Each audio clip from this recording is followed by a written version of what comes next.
All right, we're gonna do a little bit of Q&A. First question that I've got here, and Ryan, I'll probably kick this one to you, which is, if you have HubSpot and NetSuite integrated, should your back office teams work primarily in NetSuite, or can they start operating in HubSpot? And where do you see those back office teams actually working?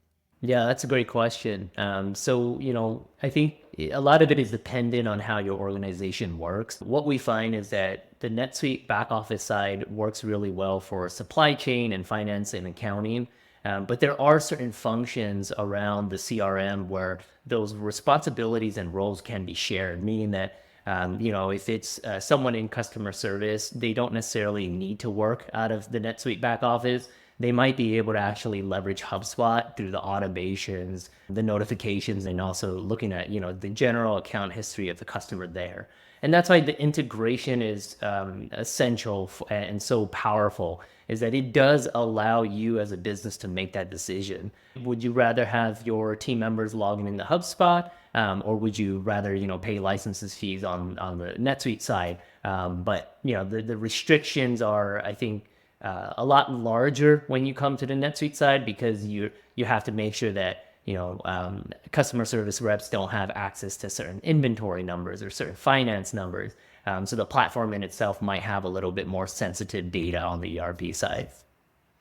I would echo all of that. The one thing I will say is we have seen some finance teams and some workflows actually be deployed in HubSpot particularly well, whether it's like collections or some kind of like an AP flow, and you sort of leverage some of the sales and marketing functionality that's in there. But I think to Ryan's point, the more that you can, I would say one of the biggest indicators is, and you'll find with your finance and your ops folks, like they're very at home in something like a NetSuite. This makes sense to them. They feel like they're getting sort of the right tooling versus when they're kind of managing in a CRM, they're like, wait, what is this? What's going on? I think the more you can keep your back office teams and the tools that are designed for them, the more of a positive experience you're going to have across the organization. For another one of these, which maybe I'll take a first pass, and then I might just tee you up, Brian, which is, when is the right time for a company to upgrade to an ERP from a simpler commerce solution?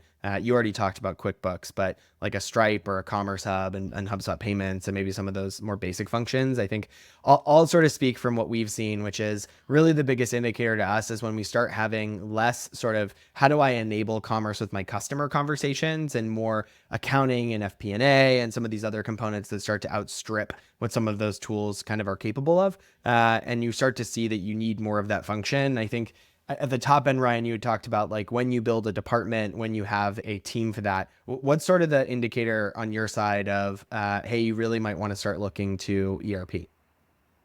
Yeah, a lot of times when, you have the initial solutions for your business, you don't necessarily immediately jump to an ERP as solving that problem. You might actually look at it as like, hey, what else can we integrate to HubSpot? It might be a third-party app that's good for demand planning, a third-party app that's good for inventory, right? So you might explore those solutions first. And once you start hitting those bottlenecks, that's when you really start making that move to the ERP. Another really big indicator typically for companies is when they start really thinking about compliance for their business. And ERP is really going to help a business to scale, stay compliant in their industry and their vertical. So that's always a big indicator that you need to start graduating to an ERP.